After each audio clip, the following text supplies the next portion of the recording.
क्या अमेरिका के बाइडेन प्रशासन ने चुनावी फायदे के लिए इराक और सीरिया में हमले किए हैं? क्या अमेरिकी राष्ट्रपति जो बाइडेन फिर से चुनाव जीतने के लिए पश्चिम एशिया को आग में झोंक रहे हैं?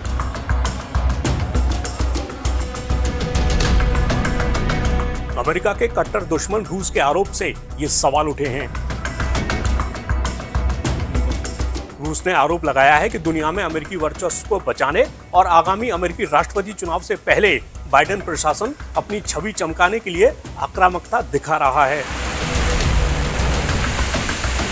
वहीं इस मामले पर अमेरिका का कहना है कि उसके हमले वैध हैं। अब सवाल यह है कि अमेरिका ने किस आधार पर इन हमलों को वैध बताया है और पूरा मामला आखिर है क्या? चलिए आपको बताते हैं हर बड़ी बात। दरअसल हुआ यह है कि पिछले कुछ वक्त में अमेरिका और ईरान समर्थित उग्रवादियों के बीच लड़ाई तेज हुई है। इसी क्रम में हाल ही में जॉर्डन में अमेरिकी सैनिकों पर बड़ा हमला हुआ था। इसके बाद अमेरिका ने भी इराक और सीरिया में ईरान समर्थित मिलिशिया के खिलाफ हमले किए। इस लड़ाई में गाजा पट्टी में चल रहे इजराइल और फिलिस्तीनी उग्रवादी संगठन हमास के बीच युद्ध की भी बड़ी भूमिका है।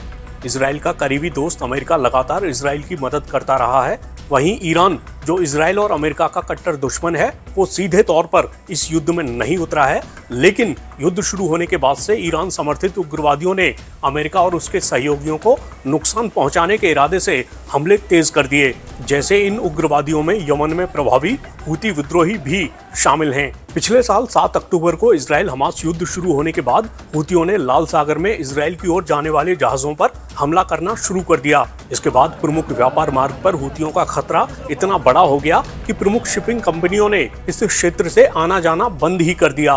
मतलब व्यापार के आधार पर भी हूतियों के इन हमलों का असर दुनिया के कई हिस्सों पर पड़ने लगा। उधर अमेरिका ने अपने और सहयोगी देशों के हितों को बचाने की दलील देकर हूती विद्रोहियों के ठिकानों पर ताबड़तोड़ हमले किए। वहीं हूती विद्रोही यहां तक कह चुके हैं कि जरूरत पड़ने पर वो फिलिस्तीनियों के समर्थन में इजराइल के खिलाफ सीधे युद्ध में उतरने को भी तैयार हैं। बात रूस की करें तो वो ईरान का करीबी है। रूस जिस यूक्रेन से युद्ध लड़ रहा है, अमेरिका उसकी मदद कर रहा है।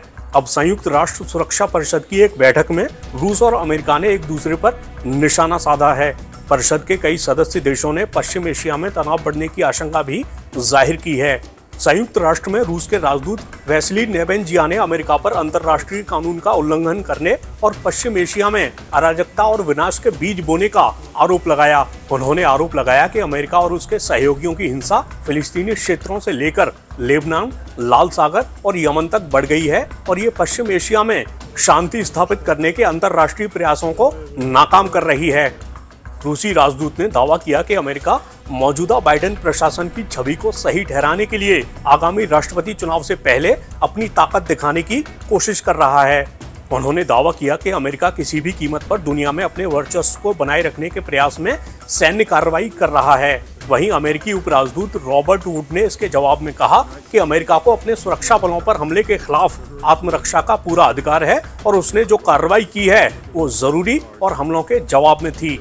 वुड ने कहा कि अमेरिका क्षेत्र में और ज्यादा संघर्ष नहीं चाहता और वो गजा में संघर्ष को रोकने या कम करने के लिए सक्रिय रूप से काम कर रहा है। वुड ने कहा, हम ईरान के साथ सीधा संघर्ष नहीं चाहते हैं, लेकिन हम अपने कर्मियों की रक्षा करना जारी रखेंगे। उन्होंने ईरान पर अपने चरमपंथी लड़ाकों पर लगाम लगाने में नाकाम रहने का आरोप लगाया। बात ईरान की करें तो वो भी अपने करीबी लड़ाकों की हरकतों से पल्ला झाड़ते हुए दिखा है। जैसे जॉर्डन में अमेरिकी सैनिकों पर हमले के बाद ईरान ने कहा था कि प्रतिरोधी समूह इजराइल की ओर से युद्ध अपराधों का जवाब दे रहे हैं, वे ईरान से आदेश नहीं लेते हैं। अब अगर इजराइल हमास युद्ध को केंद्र में रखा जाए तो इजराइल पर लगातार आरोप लग रहे हैं कि उसके हमलों में आम लोग हताहत हो रहे हैं। ऐसे में अमेरिका तक खुले मन से उससे संभलकर आगे बढ़ने को कह चुका है, मगर इजराइल साफ कर चुका है कि वो हमास के खात्मे तक और उन लोगों की रिहाई तक युद्ध नहीं रोकेगा जिनको 7 अक्टूबर को इजराइल पर हमले के दौरान बंधक बनाया गया था।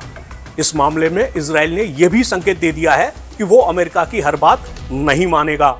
היעד ההכרחי הוא קודם כל חיסול החמאס. כדי להשיג את היעד הזה דרושים 3 דברים. ראשית, נדרש מיטוט הגדודים של החמאס. עד היום מיטטנו 17 מתוך 24 גדודים. רוב הגדודים שנשארו הם בדרום הרצועה, ברפיח, ונטפל גם בהם. שנית, נדרשות פעולות טיהור לאחר מיטוט הגדודים, כפי שכוחותינו עושים בנחישות בפשיטות תקיפות מאוד בצפון הרצועה ובמרכזה. שלישית, נדרש נטרול התת-קרקע, כפי שכוחותינו עושים בשיטתיות בח'אן יונס ועושים בכל חלקי הרצועה, וזה דורש עוד זמן. אנחנו לא נסיים את המלחמה לפני שנשלים את כל יעדיה. חיסול החמאס, השבת כל חטופינו, והבטחה שעזה לא תהווה עוד איום על ישראל. המאמצים לשחרור חטופינו נמשכים כל העת. כפי שהדגשתי גם בקבינט הרחב, לא נסכים לכל עסקה ולא בכל מחיר. הרבה דברים שנאמרים בתקשורת כאילו הסכמנו להם, כגון מה שקשור בשחרור מחבלים, אנחנו פשוט לא נסכים להם. ישראל היא מדינה ריבונית. אנחנו מעריכים מאוד את התמיכה שקיבלנו מממשל ביידן מאז פרוץ המלחמה. תמיכה בחימושים, תמיכה במוסדות בינלאומיים, בשליחת כוחות למרחב ועוד. אין זה אומר שאין בינינו חילוקי דעות, אבל עד היום הצלחנו להתגבר עליהם בהחלטות נחושות ושקולות.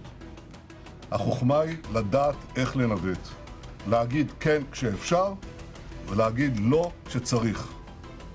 אני לא צריך עזרה כדי לדעת איך לנווט את יחסינו מול ארצות הברית והקהילה הבינלאומית, תוך עמידה איתנה על האינטרסים החיוניים שלנו. ברוך השם, אני עושה זאת כמה שנים. כמדינה ריבונית שנלחמת על קיומה ועתידה, את ההחלטות שלנו אנחנו מקבלים בעצמנו, גם באותם מקרים שבהם אין הסכמה עם ידידינו האמריקנים. בימים האחרונים חשפנו לעולם שאונר"א משתפת פעולה עם החמאס, ושחלק מאנשיה אף השתתפו במעשי הטבח ומעשי החטיפה של ה-7 באוקטובר. זה רק מחזק את מה שידענו כבר הרבה זמן, שאונר"א היא לא חלק מהפתרון, אונר"א היא חלק מרכזי מהבעיה. הגיע הזמן להתחיל את תהליך ההחלפה של אונר"א בגופים אחרים שאינם נגועים בתמיכה בטרור. תודה רבה. तो मामले में बहुत सी चीजें उलझी हुई हैं, लेकिन जब आप तनाव बढ़ने की जड़ में जाएंगे तो आपको हर पक्ष किसी न किसी मोर्चे पर जिम्मेदार दिखेगा ही।